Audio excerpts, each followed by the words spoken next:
Selamat pagi.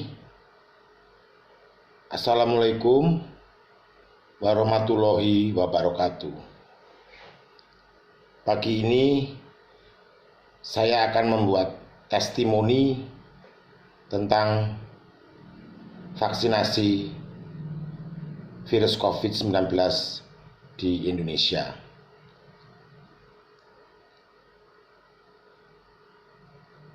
Timbul pertanyaan, apa manfaat vaksinasi ini bagi rakyat Indonesia? Apakah dengan mematuhi protokol kesehatan tidak cukup untuk menekan laju infeksi virus COVID-19 di Indonesia? Jawabnya adalah cukup. Kalau rakyat Indonesia betul-betul patuh melaksanakan protokol kesehatan, pakai masker, jaga jarak, rajin cuci tangan. Tapi fakta di lapangan berkata lain, bahwa kita pernah mencapai laju infeksi per hari itu 14.000. Itu artinya rakyat Indonesia susah diatur. Siapa saja, tidak merujuk pada kelompok tertentu, siapa saja, rakyat Indonesia ini susah diatur. Oleh karena itu, mau tidak mau, vaksinasi ini harus dijalankan dalam rangka membentuk herd immunity atau imunitas dalam skala sosial. Kalau kita ketahui, kita divaksin itu tujuannya untuk membentuk imunitas individual.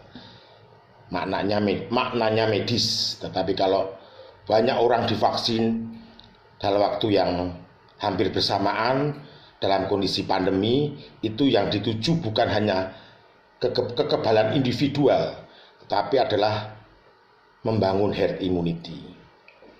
Herd immunity ini pengertiannya bukan hanya kolektivitas dari kekebalan individual, bukan hanya pengertian medis, tapi sebenarnya ini pengertiannya lebih kepada pengertian fisis, yang ini harus dipahami oleh rakyat Indonesia. Herd immunity atau imunitas skala sosial adalah suatu pengertian fisis, di mana virus COVID-19 ini yang modus penularannya adalah model-model stokastik, dan virus ini di dalam droplet dia punya umur sekitar 5 menit di udara tropis seperti Indonesia ini, dia punya umur 5 menit dan dia punya jarak penularan sekitar 1 sampai 1,5 meter. Itu sudah kesulitan menemukan korban baru, karena kesana ketemu orang kebal, kesana ketemu orang kebal, kesana ketemu orang kebal. Akhirnya karena umurnya dibatasi hanya 5 menit, dia mati sendiri. Itulah namanya herd immunity.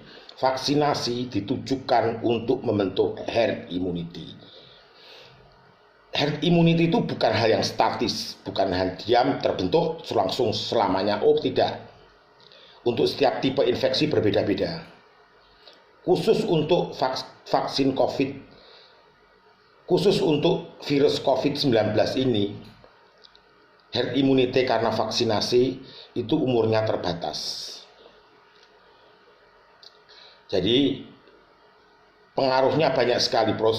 Efektivitas dari vaksinasi di Indonesia yaitu efikasi dari vaksin itu sendiri, umur kekebalan individual di tubuh manusia, distribusi penduduk Indonesia, dan ketersediaan nakes dan vaskes. Ini harus dimengerti. Dan ini jika harus ada, 4 hal ini jika harus ada secara bersamaan, maka hitungan saya mengatakan umurnya sekitar 1 tahun. Jadi pemerintah betul-betul berkejaran dengan waktu untuk vaksinasi ini. Jika memang ingin laju infeksi virus COVID-19 ini drop pada tingkat yang sangat rendah. Jika kondisi ini dicapai, laju infeksi sangat rendah, dan warga bangsa tetap menjalankan protokol kesehatan, maka sangat mudah, sangat mungkin sekali membinasakan yang kecil ini dalam waktu yang singkat.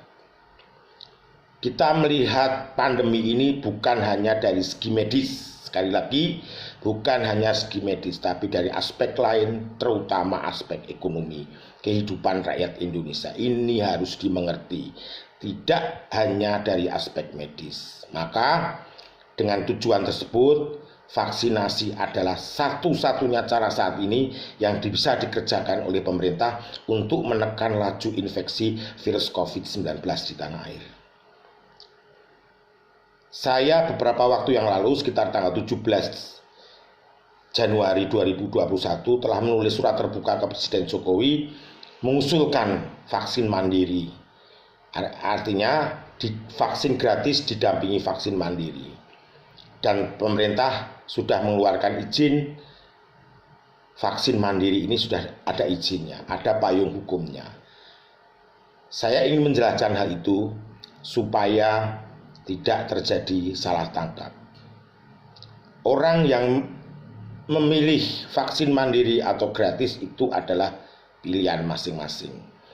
Bukan berarti orang yang memilih vaksin mandiri dia kehilangan haknya untuk mendapatkan vaksin gratis. Tidak.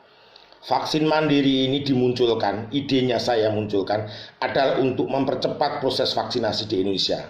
Karena seperti di atas yang saya katakan, 4 hal itu harus ada dalam bersamaan, yaitu efikasi dari vaksin virus COVID-19, umur dari antibodi di dalam tubuh manusia, distribusi penduduk Indonesia, ketersediaan nakes dan vaskes di Indonesia.